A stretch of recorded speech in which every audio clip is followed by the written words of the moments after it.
દર્શક મિત્રો, સંકષ્ટી ચતુર્થી એવું કહેવાય કે દરેક પ્રકારના સંકટોને દૂર કરવા માટે, દરેક પ્રકારની સમસ્યાને દૂર કરવા માટે ભગવાન ગણેશનું આ એક એવું વ્રત કે જે વ્રત કરવાથી આપણી મનોકામનાઓ પૂર્ણ થાય છે, જે વ્રત કરવાથી આપણા સંકટો દૂર થાય છે, અને જે વ્રત કરવાથી આપણા જીવનની અંદર આવતી તકલીફો, આપણા જીવનની અંદર આવતી સમસ્યાઓ, આ બધાનું આપણને નિરાકરણ પ્રાપ્ત થાય છે.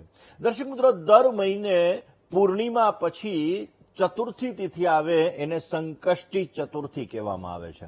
અને દર્શક મિત્રો, દરેક સંકષ્ટી ચતુર્થીનું અલગ અલગ મહત્વ છે ને એટલા માટે દરેક સંકટ ચોથ, જેને આપણે સંકષ્ટી ચતુર્થી તરીકે ઓળખીએ છીએ, એનું અલગ અલગ નામ છે. દરેક મહિનામાં આવતી સંકષ્ટી ચતુર્થી એના અલગ અલગ નામ પણ રહેલા છે. હવે દર્શક મિત્રો, સંકષ્ટી ચતુર્થીના દિવસે કયા ઉપાયો કરવા જોઈએ, કયા ગ્રહોને તમે મજબૂત કરી શકો કે જે ગ્રહો તમારા જીવનની અંદર સમસ્યાઓનું સર્જન કરે છે, આ સંકષ્ટી ચતુર્થીના દિવસે એવા કયા ઉપાયો કરશો કે ગ્રહો તમારા જીવનની અંદર જે સમસ્યાઓનું સર્જન કરતા હોય એ સમસ્યાઓ દૂર થાય ને તમને સારો લાભ મળી શકે. આ દરેક વિષય ઉપર આપણે ચર્ચા કરવાની જ છે, પરંતુ શરૂઆત આજના પંચાંગથી કરીએ. દર્શક મિત્રો, આજના પંચાંગની જો વાત કરવામાં આવે તો આજે 3 જુલાઈ 2026 અને શુક્રવારનો આજે દિવસ મળી રહ્યો છે. જ્યેષ્ઠ માસ, નિજ જ્યેષ્ઠ માસ કૃષ્ણ પક્ષ અને એની તૃતીયા કહેતા ત્રીજની તિથિ સવારે 11 અને 19 સુધી છે. ત્યારબાદ ચતુર્થી કહેતા ચોથની તિથિનો પ્રારંભ થશે. શ્રવણ નામનું આજે નક્ષત્ર રહેશે જે સવારે 11 અને 45 સુધી છે. ત્યારબાદ ધનિષ્ઠા નામના નક્ષત્રનો પ્રારંભ થશે. વિષકુંભ નામનો આજે યોગ રહેશે અને કરણ રહેશે આજે વિષ્ટિ કહેતા ભદ્રા નામનું કરણ જે સવારે 11 અને 19 સુધી છે. ત્યારબાદ દર્શક મિત્રો, બવ નામના કરણનો પ્રારંભ થશે. 12 રાશિઓનું ભવિષ્ય કથન જેના આધાર ઉપર કહેવામાં આવશે એવું ચંદ્રમાનું ભ્રમણ આજે રાત્રિના 12 અને 47 સુધી મકર રાશિની અંદર ચંદ્રમાનું ભ્રમણ રહેશે. 12 અને 47 પછી એટલે કે રાત્રિના 12 અને 47 પછી જે કોઈ પણ બાળકોનો જન્મ થશે તેમની રાશિ કુંભ રહેશે, જેના અક્ષર ગ, શ, શ અને શ રહેશે. અને 12 અને 47 પહેલા જે બાળકોના જન્મ થશે તેમની રાશિ મકર રહેશે, જેના અક્ષર ખ અને જ રહેશે. તો આજે જન્મનાર બાળકોનું ભવિષ્ય સુંદર, સુખમય, આનંદમય, હર્ષમય, લાભમય રહે એવી શુભકામના સાથે જય ગણેશ. દર્શક મિત્રો, વાત આજે આપણે કરીએ સંકષ્ટી ચતુર્થીની. દર્શક મિત્રો, એવું કહેવાય છે કે સંકટ ચોથ, દર મહિનાની પૂર્ણિમા પછીની ચતુર્થી તિથિ અને સંકષ્ટી ચતુર્થી તરીકે ઓળખવામાં આવે છે. આ દિવસને અત્યંત શુભ માનવામાં આવે છે. સંકટોને દૂર કરનાર, આપણા જીવનની અંદર જે દરેક પ્રકારના જે સંકટો છે આ સંકટોને દૂર કરવા માટે જો કોઈ ઉત્તમ દિવસ હોય તો આ સંકષ્ટી ચતુર્થી છે. દર્શક મિત્રો, એવું કહેવાય છે કે ભગવાન ગણેશની પૂજા કરવાથી આપણા જીવનની અંદર બુદ્ધિનું વરદાન મળે છે, વિવેકનું વરદાન મળે છે, બળનું વરદાન મળે છે. અને આ ભગવાન ગણેશ દરેક ભક્તોની પરેશાની, તકલીફોને દૂર કરે છે. બુધ ગ્રહ સાથે એનો સંબંધ રહેલો છે. જે લોકોને બુધને લગતી સમસ્યા હોય, જેને એલર્જીને લગતી સમસ્યા હોય, જેને વાણીને લગતી સમસ્યા હોય, જેને બુદ્ધિને લગતી સમસ્યા હોય, જેને ગણિતને લગતી સમસ્યા હોય, આવા લોકો જો ભગવાન ગણેશની પૂજા આરાધના કરે તો વિશેષ લાભ મળી શકે. રાહુ અને કેતુ આ બંને ગ્રહો, એમાં પણ કેતુ મહારાજ છે, એના માટે પણ એવું કહેવાય છે કે ભગવાન ગણેશની આરાધના, ભગવાન ગણેશની પૂજા, ભગવાન ગણેશની ઉપાસના વિશેષ માત્રામાં સારી રીતે સારો લાભ આપી શકે છે. દર્શક મિત્રો, સંકષ્ટી ચતુર્થી સુદની ચોથ છે, એને ચતુર્થી તરીકે ઓળખવામાં આવે. વિનાયક ચતુર્થી અલગ અલગ એના નામ હોય છે. એવી રીતે દર્શક મિત્રો, સંકષ્ટી ચતુર્થી વદ એટલે કે અંધારિયાની ચોથ, એને સંકષ્ટી ચતુર્થી તરીકે આપણે ઓળખીએ છીએ. એ દરેક પ્રકારના કષ્ટોને દૂર કરે છે, દરેક પ્રકારની સમસ્યાઓને દૂર કરે છે. એટલા માટે દર્શક મિત્રો, આપણા જીવનમાં ઘણી બધી સમસ્યાઓ ચાલતી હોય અને આ સમસ્યાઓ જ્યારે ચાલતી હોય છે ત્યારે આપણે ભગવાન ગણેશની પૂજા, આરાધના, ઉપાસના વિશેષ માત્રામાં કરીએ તો આપણા જીવનની અંદર સારો લાભ મળી શકે. દર્શક મિત્રો, આ નિજ જ્યેષ્ઠ માસની કૃષ્ણ પક્ષની ચતુર્થી છે, જે સંકષ્ટી ચતુર્થીને પિંગલા સંકષ્ટી ચતુર્થી તરીકે ઓળખવામાં આવે છે. દર્શક મિત્રો, 12 જે ચતુર્થી છે એના અલગ અલગ નામ છે.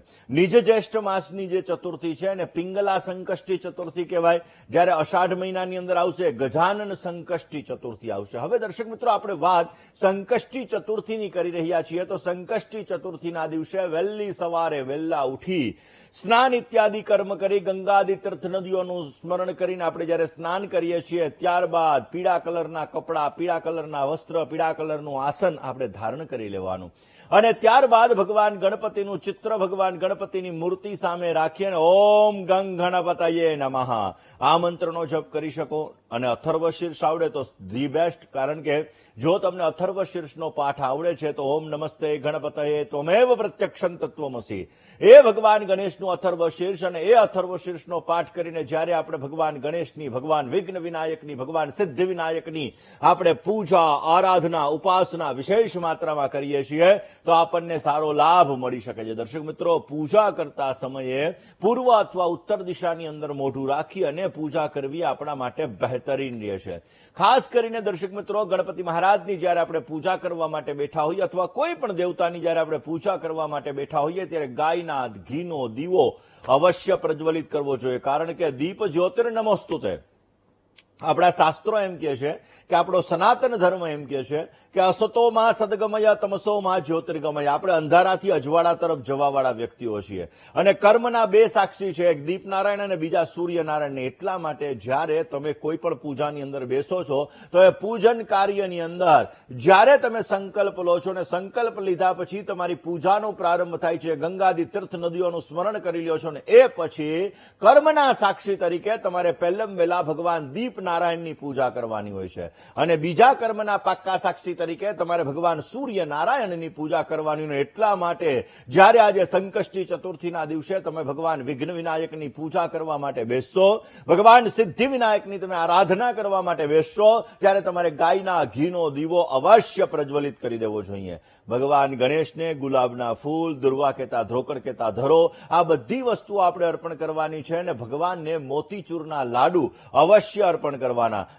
અબીલ, ગોલાલ, કંકુ, સિંદૂર આ બધી વસ્તુઓ તો અર્પણ કરવાની જ છે, પરંતુ એની સાથે સાથે તમારા મનની ભાવના, તમારા હૃદયની પવિત્ર ભાવના અવશ્ય અર્પણ કરવી. અને ત્યારબાદ આપણે ભગવાન ગણપતિના અલગ અલગ મંત્રના વિશેષ માત્રામાં જપ કરીએ છીએ તો એ ભગવાન વિઘ્ન વિનાયક આપણી મનોકામનાઓ પૂર્ણ કરે છે. આજે સાંજે ચંદ્રોદય થાય અને એ ચંદ્રોદય થયા પછી ચંદ્રનારાયણની પૂજાની સાથે સાથે ભગવાન સિદ્ધિ વિનાયકની આરાધના કરી અને એ ભગવાન વિઘ્ન વિનાયકને આપણે જ્યારે ભોગ અર્પણ કરીએ છીએ તો એ વિઘ્ન વિનાયક, એ સિદ્ધિ વિનાયક આપણી દરેક મનોકામનાઓને પૂર્ણ કરે છે અને આપણા જીવનની અંદર આવતા સંકટો, આપણા જીવનની અંદર આવતી તકલીફો, આપણા જીવનની અંદર આવતી સમસ્યાઓ અવશ્ય દૂર કરે છે અને આપણા જીવનની અંદર વિશેષ લાભ આપે છે. દર્શક મિત્રો, બુદ્ધ મહારાજને વાણીના કારક ગ્રહ કીધેલા છે. હવે એવું કહેવાય છે કે બુદ્ધ આપણા જીવનની અંદર નબળો હોય તો અભ્યાસની અંદર મુશ્કેલી આવે છે, બુદ્ધ આપણા જીવનની અંદર નબળો હોય તો આપણા જીવનની અંદર વ્યાપારની અંદર ગૂંચવણ ઉત્પન્ન થાય છે, નિર્ણય લેવાની અંદર સમસ્યાઓનું સર્જન થતું હોય છે.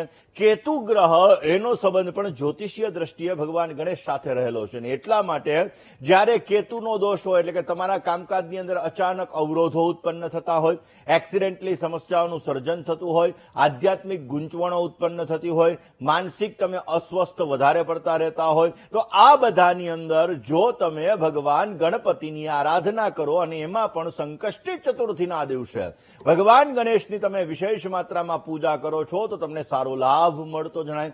રાહુ અને કેતુના લીધે સતત તમારા કામ બગડી રહ્યા છે, તમારા જીવનની અંદર એક્સિડેન્ટલી નુકસાન થાય છે, તમારા જીવનની અંદર અવરોધો આવે છે અને દરેક પ્રકારના સંકટો ઉત્પન્ન થાય છે, તો આ સંકષ્ટી ચતુર્થીના દિવસે તમે ભગવાનની પૂજા કરશો, ભગવાનને દર્ભ કહેતા, દુર્વા કહેતા ધરો અર્પણ કરશો તો વિશેષ લાભ મળી શકે. ચંદ્રમા મનસો જાત ચક્ષોહો સૂર્જો જાયત ક્ષોત્રાદ વાયુશ્ચ પ્રાણશ્ચ મુખાદગ્નિરજાયત. ચંદ્રમનનો કારક ગ્રહ છે અને દર્શક મિત્રો એટલા માટે જ ચતુર્થી અને ચંદ્રની કથા પણ છે અને એટલા માટે તમારે મનની સ્થિરતા જોઈએ છીએ, તમારે તમારી ભાવના ઉપર, તમારા ઇમોશન ઉપર તમારે કાબુ રાખવો છે, માનસિક તમારે શાંતિ લેવી છે. તો પણ જો તમે ચતુર્થીનું વ્રત કરો છો, સંકષ્ટી ચતુર્થીનું તમે વ્રત કરો છો તો અવશ્ય તમને માનસિક શાંતિ મળી શકે છે.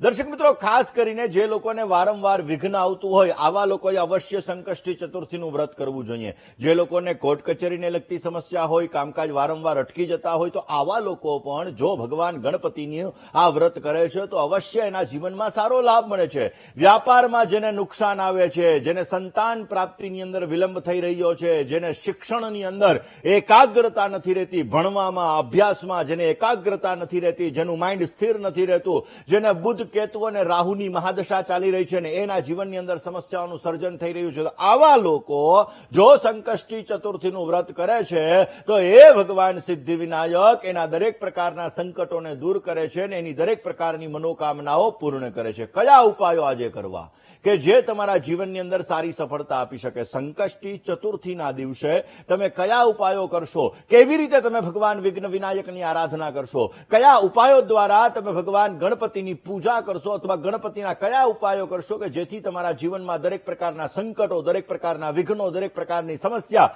આ દૂર થઈ શકે? આ વિષય ઉપર વાત કરવી પણ